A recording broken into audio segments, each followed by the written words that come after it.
Hello and welcome back to the Lifeverse Podcast. I'm Andrew, and we're going over Fisone centers for Fisone Diva.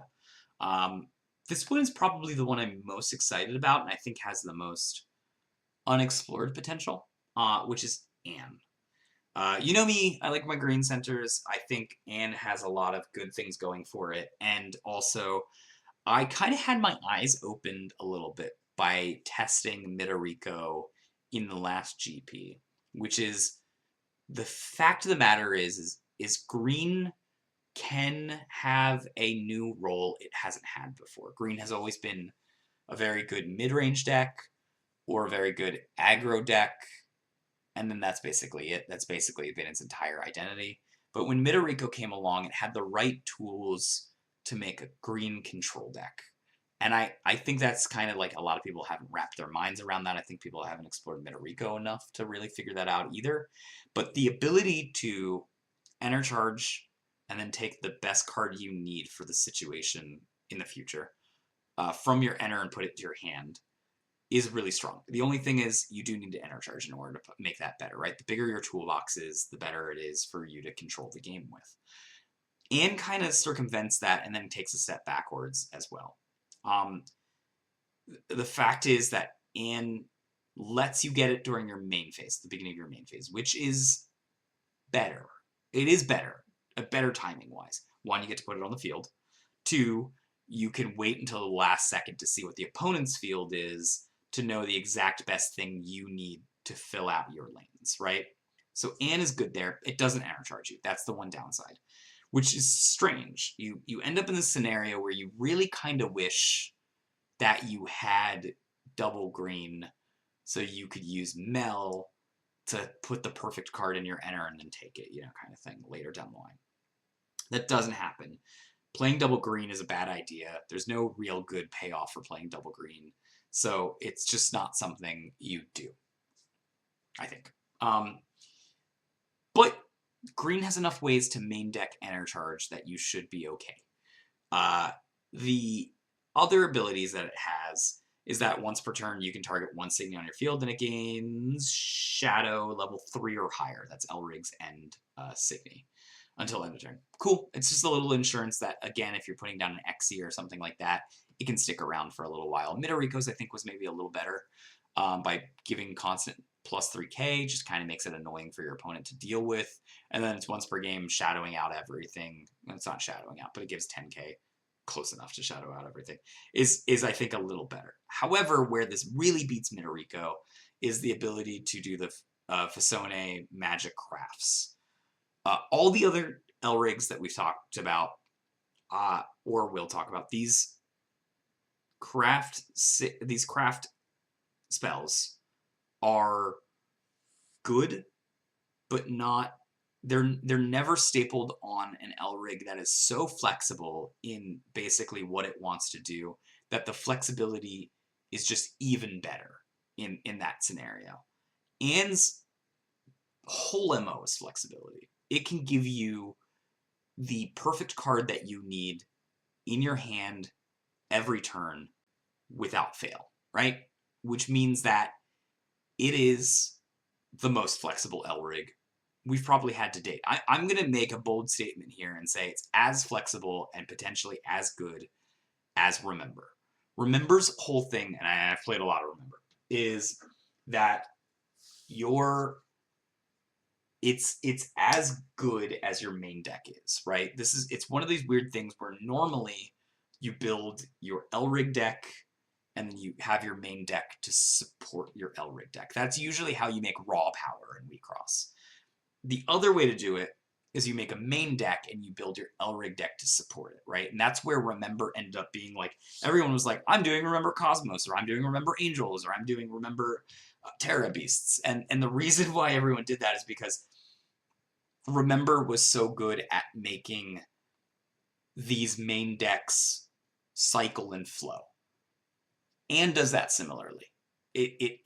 And maybe even slightly better, because instead of looking at your top 3 and picking the best that is there out of your options, you can plan on what's in your enter, right? You can not spend it, right?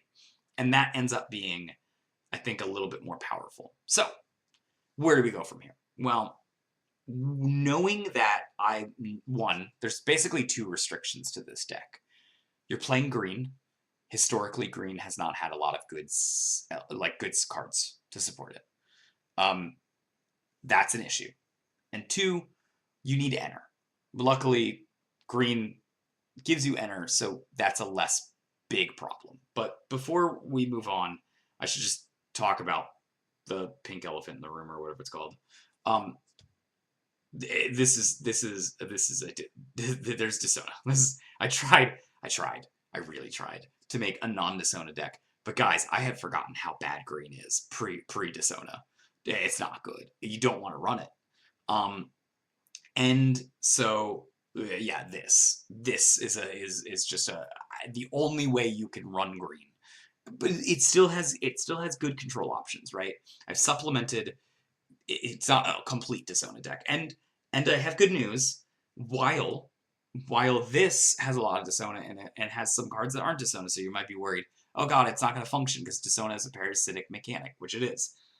I have started playing Bang after winning my GP, and since I don't have to play quote unquote a good deck, I just basically took this main deck and I played Bang with it as the center, and I was able to pay for all my Desona costs. So I can tell you with confidence that this still has enough Desona to make it function, like reliably. How are we getting enter? That's the other thing that we've got to solve now that we've solved green cards are generally bad. Well, pretty simply, we're running Ivies. We're running 4 Ivies. That's a great way to get enter. All right, cool. We're off to a good start. How else are we getting enter? Well, we're running 4 Emergence. Emergence is a good card outside of getting enter, but also it can get enter. That's great. What's the other way that we're getting enter? Oh, I'm glad you brought it up. We are also running this Desona spell, which lets us enter charge 1 and then potentially put a card from our enter to our hand. Cool. We have figured out ways to get enter. Great, good for us. We've done the job. Now that we've hit the only thing that's been mandatory checkbox list, those 2 checkboxes off, what do we fill this deck out with? Well, like I said, I wanted to push this into a control functionality. And for me, oh, there's one other way we get enter. I forgot to mention. For a while I was playing with an Urith. I still think you can, but I wanted to play it a little bit more safe. And instead, in the main deck, I've got Machina Repair. That's another way that you can get enter. And it does a really good job of being able to let you choose a Signy from your trash, put it into your life cloth, it gets killed, it goes into your enter, then you can grab it and put it into your hand the next turn. I think this is, outside of I think this is the only good way to get a card from your trash to your enter. Granted, I suppose you could still just play Smash and then also get a card to your hand. So, you know, do you want? I wanted to play Repair with this, but you could probably play Smash and it would be perfectly fine. So I want to play a pretty flexible control deck now. How do I do that? Well, since I'm entering so much and I have things, I need to spend the enter in case I'm not tutoring with it. Then that means I'm going to play Super Celestia Saber. That gives me a guard, right? That's going to help me deny damage. That's another way that I'm going to be playing with this type of control. The other ways that we're going to be typing with control, and it may not seem like it with control because you might be thinking, well, where's the blue? Where's the discard? There's other ways that you can play control. I'm going to play a more proactive control here with like with a Midoriko. Midoriko allows me to, one, not use Xeno clusters, so I can use these. It allows me to close down lanes. One of the coolest things that you can do with Midoriko is play on turn 3, Midoriko, attack. They usually can only get rid of one Midoriko, so one of your other Midorikos is going to stay. That'll go to your enter. You can take that out of your enter, put it back into your hand, play another Midoriko, attack again. Midoriko's ability closes down lanes when it attacks, which means that you can save your Exias till later, which means that you can go turn 3, Midoriko, block down 2 lanes. Turn 4, Midoriko, block down 2 lanes. Okay, now you've gotten rid of my Midorikos. That's fine. Here's my Exias, right? Start playing Exias. Slow down the game. This is a tried and true methodology. It hasn't really done anything mainstream in Wixoss, but we were testing it pretty heavily in GP2 to be a counter to Anj, and it was one of the few decks that actually could slow the game down against Anj. I've played enough against Axia and Midoriko at my locals now to confidently say you can slow down Desona as well with it. So you know, flavor it to your taste here. But this is a good way to slow the game down and also get what you need going. And because it's more reliable with Anj's ability, sorry, Anne's ability, it's not something that you used to be able to do. What other things am I trying to recycle in this deck? Well, I like recycling Bang. I think that's a good way to just like, first off, Bang pays for Bang because it's green. And then also you can use it and then get more Bang triggers out of it. I think it's fantastic. If you have a lot of Enter in there, you also then make this a 15k with Shadow level 3 or more Signy. So it then can contribute to a shadowy board. So that's also a defensive mid-range, truly mid-range ability. I also think that Musica is pretty good and Wild Wolf's pretty good. Like I said, I'm nowadays I want like 6 to 7 lane openers in my level 1. That's just where my comfort zone is. So I get to fill out that. We're using some amount of mill in this, right? We're going to be using Chaos, Chaos, Chaos. Chaos, Chaos, Chaos is very good. It does a lot of things that we want to do. It gets us back green if we want that. If we got back green, we'd be probably getting back the Midoriko or Bang. Both of those things help close down lanes for us, especially by kind of playing into the fact that we can play out a full field of, what do you call it, of Midorikos. Getting the negative 10,000 is always, of course, a good way to open up lanes, but the mill 10 is really important. Of course, we need to find a way to mill a little bit more. That's where we're going to play in 2 of these Maho Mahos and 1 Arisal. I have never found that I have not been able to mill out my opponent with a mill 10 plus Maho Maho and Arisal combo. Just never have failed on that front. So I've been pretty happy with this type of effect. I think it's still just as strong as it used to be. So yeah, we're filling out the effects with that. To fill out the rest of the deck, right? Our main deck, we're also going to be using MC Lion Dig, MC Lion Disrespect. Just tried and true way of stopping damage. Not really much more to say other than that. And then we are using some brooms.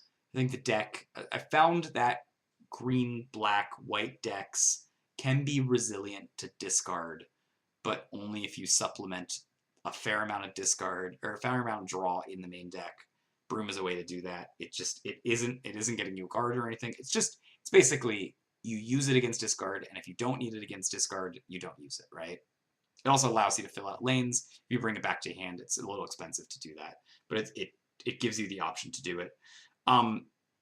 This Kagomeka is kind of interesting, right? Why am I playing a 3 Kagomeka, mind you, with so little things to recur? I've got 3 Bang and 1 Arisal, and I think that's it when it comes to things to recur with it. The answer is we need to make sure we get Arisal, right? Arisal is pretty key into getting us that mill damage that we're looking for. So this is just more like a level 2 that also gets Arisal, right?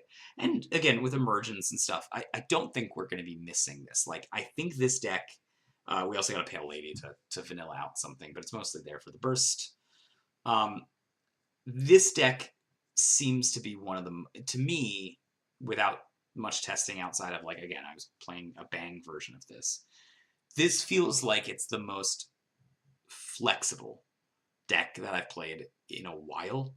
And I think that if you're looking to play control, but not necessarily the discard control, I think this is a cool version. That being said, I also think there's a million other ways that you can make Anne. Like I said, I think Anne is the most flexible L-Rig we've had in a long while. I think you probably need to play green. You probably need to play Desona, and in order to play good green cards, you probably need to play Desona. So I think it still ends up being in the Desona shell until more green cards come out. I think with Blue Archive coming out, there's probably some amount of good Desona, or sorry, a good green Signy that are coming out of Blue Archive that you could play a Blue Archive version as well. I do not think you could play this with normal cards, like normal, because I just don't think there's enough. I don't think you can count up to 14 green to make that work as a core for Anne. That being said, I think there is also a way to make a discard version of this, where if you really wanted to play, what I would do is I would cut white. I would cut white out, and then I would supplement it with blue discard, probably Desona, and I'd run a blue, black, green deck, and it would function the same way that an old Esper build would. You're just cutting out the white and replacing it with green because you don't need the white. The white was there for filtering, and giving you that, so you've got that built in with green. I think that's also a way that you can do it. Overall, this is probably the most exciting Elrig I personally want to play. I don't know if it'll pay off, but out of the options, I think this one's the most creative for deck builders to have choices in, and probably what I'll play for a little bit as something I just want to play. Let me know what you guys think. Let me know what kind of different directions you take Anne with, or if you're just excited to have a playable Anne, because I know people like that character, and it hasn't really been playable prior to this. So let me know what you guys think. See you guys.